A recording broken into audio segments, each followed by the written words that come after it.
বাবা সকাল সকাল এত সুন্দর সুন্দর মাছ নিয়ে এলেন আঙ্কেল, তো চলো দেখি। এগুলা ছোট ছোট না? এইগুলা ছোট, এইগুলা ছোট, হ্যাঁ ওইগুলা বড়, ওইগুলা বড়, এটা মালি।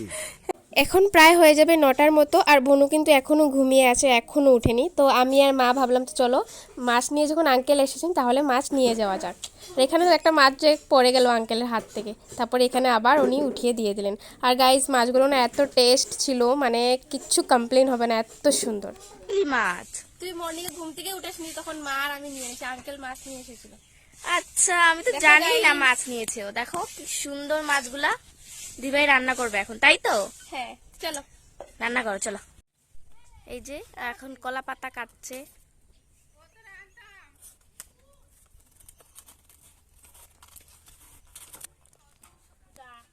হয়ে গেছে। আজকে সুন্দর লাগে তোরে। সত্যি আমার সুন্দর লাগতেছে। হ্যাঁ হ্যাঁ সিরিয়াসলি? হ্যাঁ সিরিয়াসলি।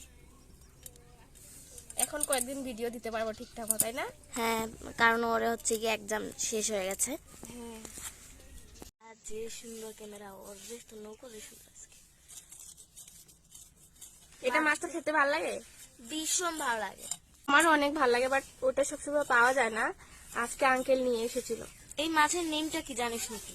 আই ডোন্ট নো রে, আমি জানি না। আমিও জানি না, খেতে ভীষণ ভালো লাগতে ভীষণ প্রবলেম হয় ওর কাছে।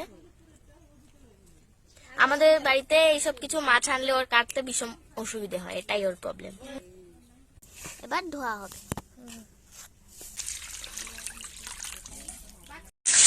দিদি রান্না হয়ে গেছে নাকি?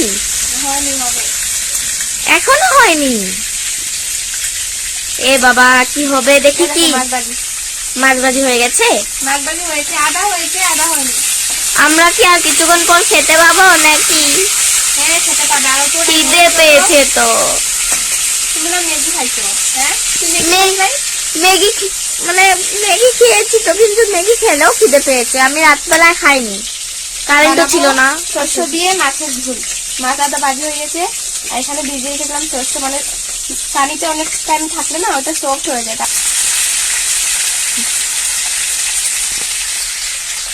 তো এখানে দেখো মাছ চচ্চড়ি রান্না করার জন্য যা যা মশলা লাগবে সবকিছু এখানে রেডি আছে। টমেটো কুচি, পেঁয়াজ কুচি, আদা রসুন পেস্ট, তারপর এখানে ছিল জিরে গুঁড়ো, ধনে গুঁড়ো আর সর্ষে পেস্ট। তো যাই হোক দেখো আমাদের মাছ চচ্চড়া ফাইনালি হয়েও গেছে। কেমন লাগছে তোমাদের কাছে মাছ চচ্চড়াটা কমেন্টে জানাতে কিন্তু একদমই ভুলো না গাইস। কি সুন্দর হয়েছে মাছ চচ্চড়াটা, তাই না? এত সুন্দর কালার হয়েছে, মানে কি বলবো, কি স্পাইসি লাগছিল দেখতে। খেতে কিন্তু ভীষণ দুর্দান্ত হবে। আর গাইস তোমরা যদি পুরো রান্নার ভিডিওটা দেখতে চাও তাহলে ইউটিউবে গিয়ে চেক আউট করতে ভুলবে না। আর ইউটিউবের নেম তো তোমাদের জানাই আছে গাইস, টিনা রোড সুইটি মারলেই পেয়ে যাবে আমাদের রান্নার ফুল ব্লগ। তো যাই হোক দেখতে ভুলো না, আর দেখে কেমন লাগলো তোমাদের কাছে কমেন্টে জানিও। তো চলো এবার আমার দিভাই নিজে রান্না করে নিজেরই প্রশংসা নিজে করবে, মানে ওই রিভিউ দেবে। তো চলো দেখো কি সুন্দর হয়েছে। দেখো দেখো গাইস কি সুন্দর করে মাছ চচ্চড়া বানিয়েছে, মানে কি আর বলবো, ভীষণ ভীষণ সুন্দর করে, তাই না? খাবে? ভীষণ খাবো তো, সেজন্য তো ওয়েট করে আছি। তো দেখো আমার দিভাই এদিকটা নিজের রান্নার প্রশংসা নিজেই করলো। তো যাই হোক চলো নেক্সট ভিডিওতে তোমাদের সাথে আবার দেখা হচ্ছে। নতুন নতুন ভিডিও পাওয়ার জন্য আমার ফেসবুক প্রোফাইলটাকে ফলো করতে একদম ভুলবে না। আর যদি ভিডিওটা ইউটিউব থেকে দেখে থাকো তাহলে সাবস্ক্রাইব করতে একদম ভুলবে না। মিলতে হয় next video May, tata bye, thanks for watching.